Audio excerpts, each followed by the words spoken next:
60 साल के बाद पहली बार देश में किसी एक नेता को तीसरी बार प्रधानमंत्री लेने का शपथ लेने का यश मिला है तो वो हमारे नेता नरेंद्र मोदी जी को। लगातार 3 बार मोदी जी प्रधानमंत्री बने, प्रधानमंत्री बनने की हैट्रिक लगाई। और आज मैं कहने आया हूं महाराष्ट्र के कार्यकर्ताओं को, हमने महाराष्ट्र विधानसभा में भी 14, 19 और 14 और 19 से योग जितना बड़ा विजय 24 में प्राप्त करने के लिए पुरुषार्थ करना है। कार्यकर्ता मुझे मिले हैं, कल रात को भी कुछ लोग मिले, आज सुबह से महाराष्ट्र के प्रमुख कार्यकर्ता मुझे मिल रहे हैं। थोड़ा बहुत कंफ्यूजन दिखाई पड़ता है। एक भ्रांति फैलाने का काम हमारे विपक्ष ने किया है। मैं आज आपको एक उदाहरण देकर 2024 के नतीजों को एक्सप्लेन करना चाहता हूं। 2 बच्चे थे, एक ही क्लास में पढ़ाई पढ़ते थे। एक बच्चा हमेशा 80% मार्क से पास होता था, क्लास में नंबर 1 आता था। दूसरी एग्जाम आई, उसने तय किया कि इस बार 80 नहीं चलेगा, मैं 90 लाऊंगा। अब उसने लक्ष्य तय किया। लक्ष्य कभी कोई नीचा नहीं तय करता है, ऊंचा ही तय करता है।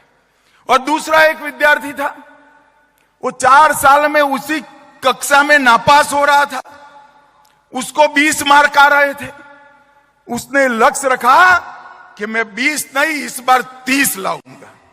पास होने का लक्ष्य नहीं रखा, 30 लाने का लक्ष्य रखा।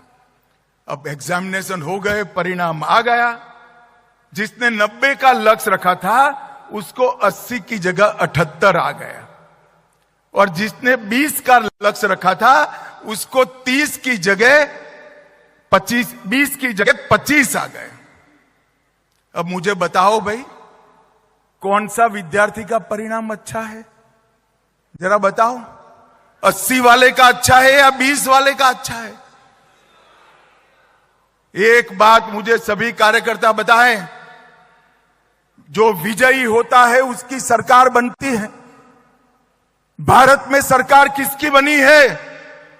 जरा जोर से बोलो, किसकी बनी है? विपक्ष में कौन बैठा है? तो विजयी कौन बना है? अरे मैंने तो पहली बार ऐसा देखा है कि 30 मार्क का लक्ष्य लेकर 25 प्राप्त करने वाला बच्चा अहंकार में आ गया, और 90 का लक्ष्य रखकर 78 वाला पसोपस में पड़ गया। मैंने मेरे राजनीतिक जीवन में कई जय पराजय देखे, परंतु मैंने जीवन में कई लोगों को जीतने के बाद अहंकारी होते हुए भी देखा है। जीतने के बाद अहंकार आना, इसका आपको सैकड़ों उदाहरण दुनिया भर की राजनीति में मिलेगा, मगर एक अनूठा उदाहरण राहुल गांधी दुनिया को दे रहे, वो हारने के बाद अहंकारी हो गए।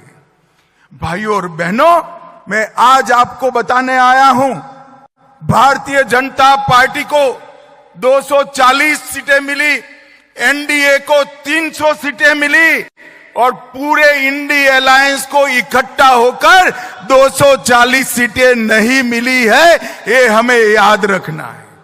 भाई और बहनों, 14, 19 और 24 तीनों चुनाव का अगर योग कर देते हैं कांग्रेस पार्टी की सीट का, तो भी 240 नहीं होता जिसका हमें 24 में मिला है। मैं आज कहने आया हूं कि इस चुनाव के अंदर देश भर की जनता ने नरेंद्र मोदी जी के 10 साल के शासन पर मुहर लगाने का काम किया है, और तीसरी बार मोदी जी को बहुमत के साथ शासन करने का अधिकार दिया है।